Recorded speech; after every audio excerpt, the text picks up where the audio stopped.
Hey, Be It Pod listener. I just want to say thank you. Thank you for being you. Thanks for watching our podcast here on our YouTube channel. I'm just so grateful for you. I have a big favor, and let me just say it's not easy for me to ask for help, but I need your help. I'm on a mission. I really want to change as many lives and help people be it till they see it all over the world, and I need your help. We have been so grateful. The amount of downloads our podcast has had in just a short period of time is it's amazing. It's insane. However, we also need more written reviews.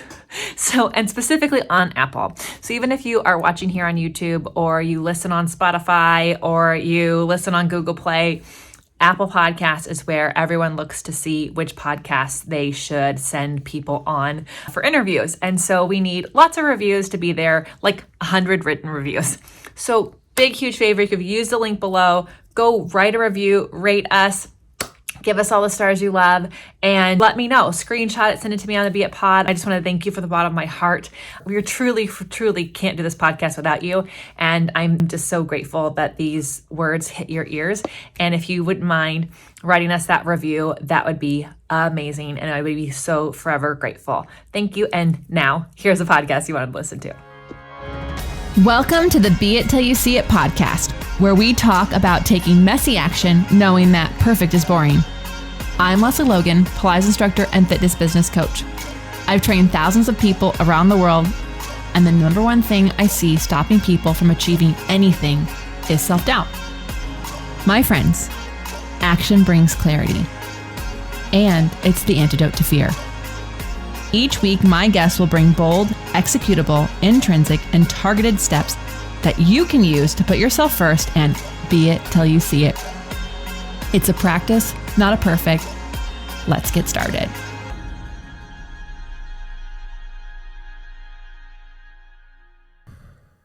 Welcome back to the Be It Till You See It interview recap, where my co-host in life, Brad, and I are going to dig into the infectious convo I have with Amber Shaw. Oh, yeah. The good kind of infectious, by the way.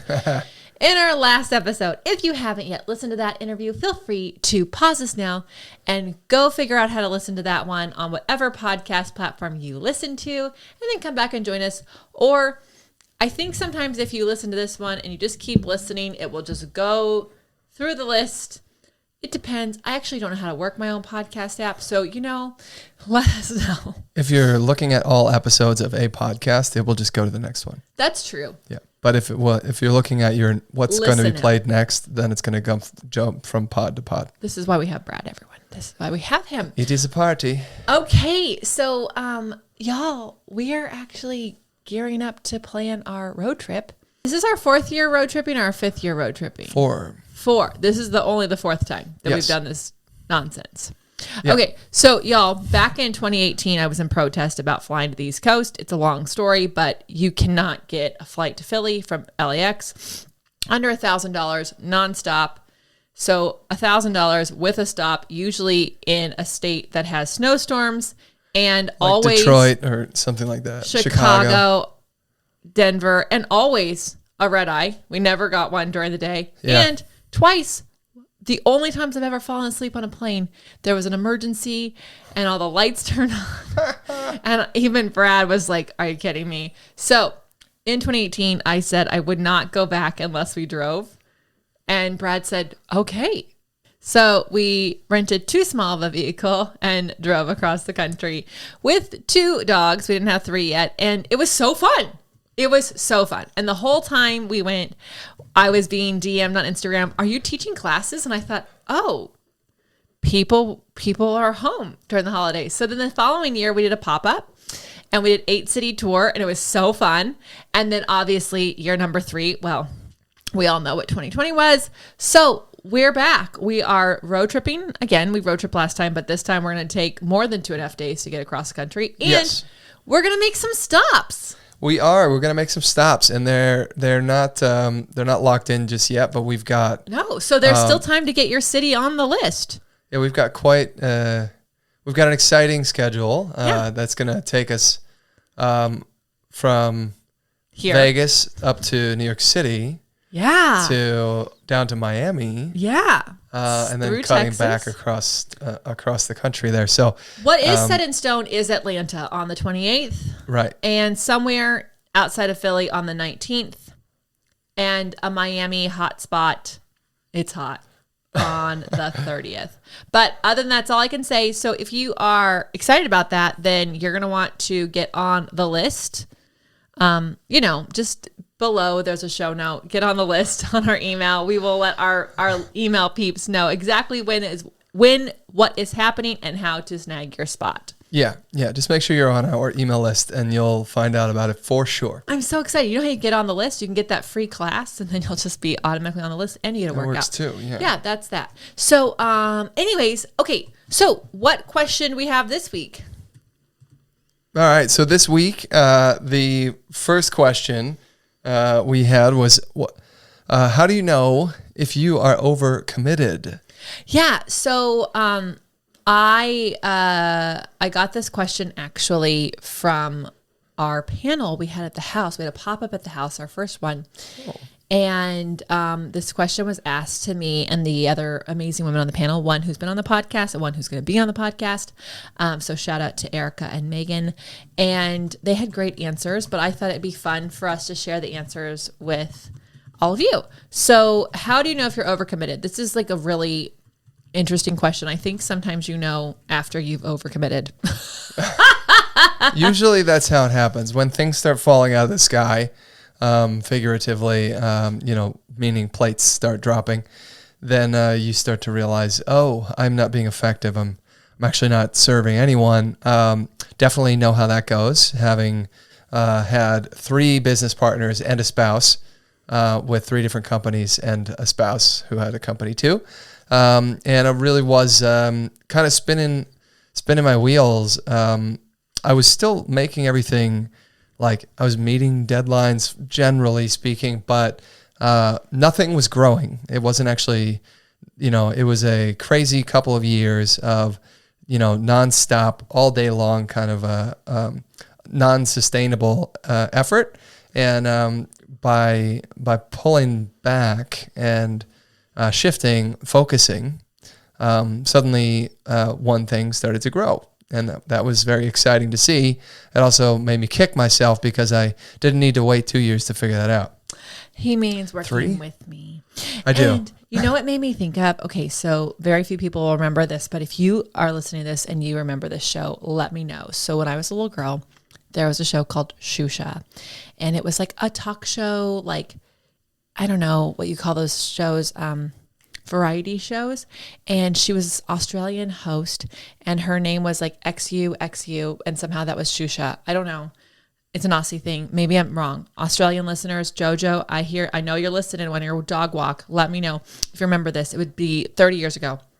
Anyways, she had these tall boots and she had this guest on and he had all these plates on a stick and he was like run around the stage and he would like spin a plate and he'd run around and the whole thing was like, how long can he keep all the plates spinning before they fell? And it was thrilling and stressful for a 9-year-old all at the same time. And that's what came to my mind while you were telling your story. Wow.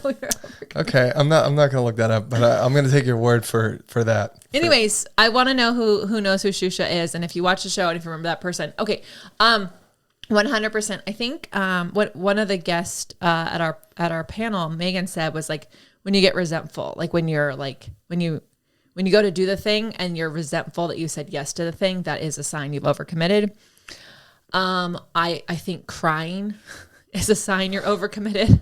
Right, overwhelm, that incredible overwhelm. That overwhelm. Debilitating. Yeah, because like this is exciting and also you're so tired. And so for me, I've gotten a lot better. What I shared with the group who was here at the house is I said, I'm so grateful for my husband because he's just like, you could just cancel. And like, he's a rebel. If you know the 4 tendencies, someday Gretchen Rubin will respond to an email if I send one to her. And so don't shout her out. Like I haven't actually emailed to ask her, but she wrote the book, The 4 Tendencies, and Brad's a rebel and I'm an upholder, which means if I say I'm going to do something, I'm going to do it, whether I told you or not. And it's very hard for me to let go of something I said yes to. And Brad has taught me that it's okay to cancel something. And what I said to the group was like, we're not brain surgeons. It's okay if we say, I'm so sorry. I know I said yes to this, but can we do it at a different time? Because it's not life or death. So anyways, I loved that question that we got at the panel and I wanted to share it with you. So I hope you enjoyed it, and I'd love to know your responses. Yeah. Okay, now let's talk about Amber Shaw. Amber Shaw, who we both know, We love Amber. IRL, is on a mission to help women find food freedom by skipping the dieting vortex. She is a mom of 2, divorcee, and ex-corporate saleswoman turned entrepreneur and podcast host. She is a force. Her energy is infectious, and you will fall in love with her very straightforward personality and her advice. It was a very fun episode. Did you like it? I did. I mean, I also know her personality from hanging out with her, and so it was. I could actually see her, in my mind, like being herself together with you. I thought it was great. Or you can watch it on YouTube. Yeah. I was not producing it from the video. I was producing it from the audio. But yeah, as we do. But it is. She is amazing, and we met her together in person in real life in Austin, Texas earlier this year, and the two of you are like karaoke lovers. So I was so grateful for her because I was like, bye. Anyways, one of the things I love that she talked about was therapy and the importance of it. And I think I will, every time someone brings up therapy, make this a point that I love, because sure, as I tell my therapist, therapy needs a rebrand. For whatever reason, we think you go to therapy when you're broken, but like therapy is like laundry. You should just keep doing it. So because then when you're in need, then you run out of socks. Yeah, you otherwise, like, maybe some people do therapy like they do their laundry, like they wait till they're out of socks, out of underwear, all the things. But if you keep up with the therapy and your laundry at the same time, then it's kind of nice maintenance. And so I just think that no matter what month it is, I don't care if it's Mental Health Awareness Month or regular month, therapy is something I will always love when people bring it up, and you too should find a therapist. That's a great rebrand. Yeah, on laundry. Therapy is like your laundry. Keep doing it regularly. I love that. Do it so you don't run out of underwear. What's another tagline we can go? Therapy.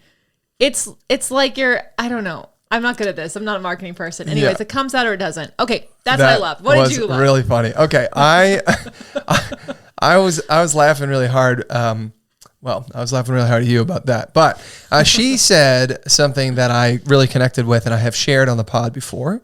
So I'm not going to tell my whole story on that here. But she said it was obvious that she wasn't eating enough calories, and it's funny. I wonder if that goes hand in hand with, for actually, you know what? For me, that happened after while I was going through a divorce. For her, that was just the way she grew up. She was basically completely connected with magazines and diets and working out and all the things, to the point of obsession where it was detrimental to her and she wasn't eating enough. But what I wanted to talk about instead was stop looking at food as calories in and calories out, which also something that she shared. And I think that that's not something I ever had to personally tackle. I actually had to do the reverse, where I had to start counting calories because I wasn't eating enough calories. When I got to the point where I felt like I was eating enough calories, then I just kind of stopped doing that. But I think that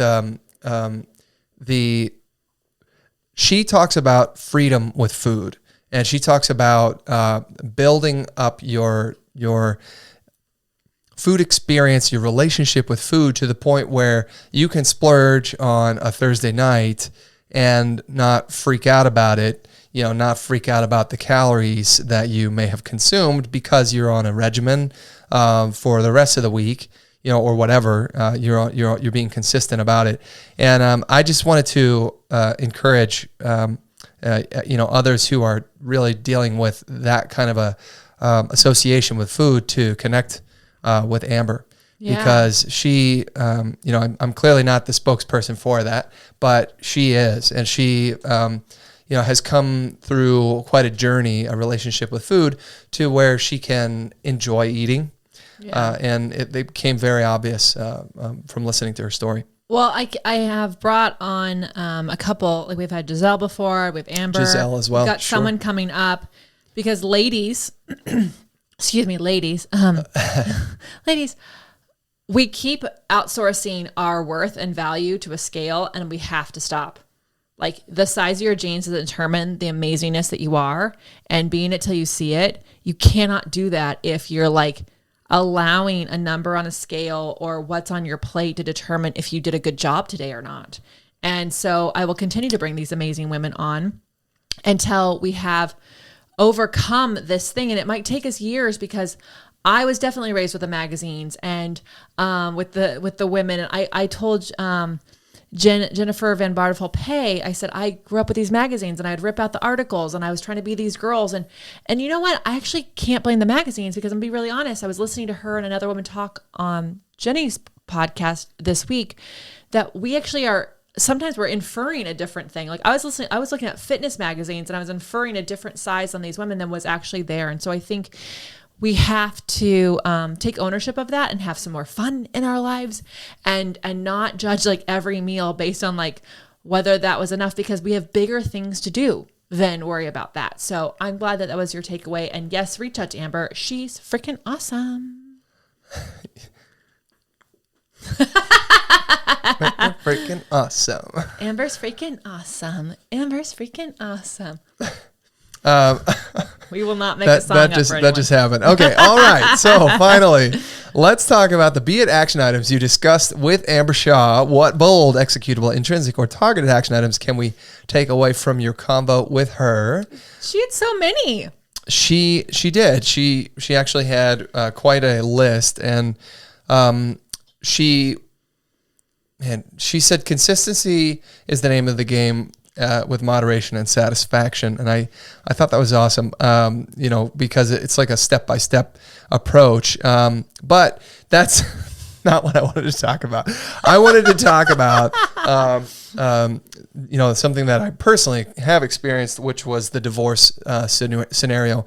And she said it's so hard, especially when you're in it, and life is a mess. And, she said to grow, ask yourself, why am I going through this? What lesson can I learn here? What is the purpose of this? And first off, I just want to say, if you can ask yourself that, right away, you are more objective than I. You're being it till you see it. You don't even need this podcast. Yeah, because I certainly couldn't look at it from a third party perspective until I had actually started to just kind of, my life was beginning to fall apart, and my relationships, my work, my friends, everyone started to see like me getting frayed. And it wasn't until that point, which was 6-8 months in, that I really started to realize I can't do this forever. I can't maintain this lie that everything's fine and nobody needs to know. What I was going through with my divorce. And it was only at that time that I began to say, all right, what's the other side of this look like? Okay, I am going to get a divorce. There's no way around that. What does that mean for me? It means you get to marry me. Yeah. He didn't know me yet. Don't worry. Don't freak out. It wasn't that kind of thing. I did not. But, and that was kind of the beginning of the change in me. And so anyway, I would encourage you, if you're going through something really dark and it's, haunting you, if you can, write down, why am I going through this? And then write it down. Because it's hard to just think about it, because I know the thoughts just go in circles, and you review every conversation and everything that ever happened around it. But what lesson can I learn here, and what is the purpose of this? I love that you said write it down, because it's true. You're going to replay everything in your head, and that's actually the worst place to replay it. Oh yeah. Get it. Your skull's only so big. Get it out and put it on paper. You have more paper than you have space. Yeah, and if you have trouble sleeping, put on some music, and instead of letting your mind wander, focus on the music. Because that was something that my mind, I could lay awake in bed for hours and hours just like thinking. And if you are instead focusing on something else, intentionally focusing on the music, let's say, then you're not letting your mind dwell on, the pain. So, yeah, I love that takeaway. My biggest takeaway was, I love the way she says it too, because she's got that accent. And it's so good. She's like, take some damn time for yourself. Yeah. Did I do it, Ralph? Did I do Amber, let me know if that was good enough. Y'all, seriously, of course I would love this as a takeaway. It is so important, especially right now. If you're listening to this in timestamp order, it's almost Thanksgiving in the States, which means it's almost Christmas no matter where you live on this planet. And this is when people be crazy. There's a lot of demands. You feel like there's all these things you have to do. There's some traditions. There's probably some recipes you're supposed to be making from scratch because who knows what. No. Before It's your in-laws' famous apple pie that you somehow got saddled with making and bringing to dinner. You know what my parents did that I have always thought was genius as a kid? They just always signed up to bring bread. So, look, listen to me. Look, guys, I'm like, look for the YouTube. Listen if you're on the podcast. You must. If you don't do it any other part of the year, this is a part of the year to take some damn time for yourself. Seriously, you will lose your mind. You do not want to be the person who lose their mind. If you have seen Home for the Holidays, I'm telling you, it's a thing I watch every Thanksgiving. If you do not take some damn time for yourself, you're going to be that mean sister who ends up with turkey, just juice all over her pretty dress, crying while everyone's laughing. But also they are, because it's just no one's taking time for themselves and everyone's yeah, that's how I feel on the inside. So that's my beit action item. Take some damn time for yourself. Skip the turkey dressing. Please. Good. Yeah. Just bring some bread. I'm Lesley Logan. And I'm Brad Crowell. Thank you so much for joining us today. We are so freaking grateful for you. And this is the month of gratitude, but we are grateful for you all the time. How are you use these tips in your life? What are your favorite takeaways? Screenshot this, tag us, tag Amber Shaw. Let us know, because it really does mean the world to us, and it's the best way you could thank us. And we will see you on the next episode. Bye for now. That's all I've got for this episode of the Be It Till You See It podcast.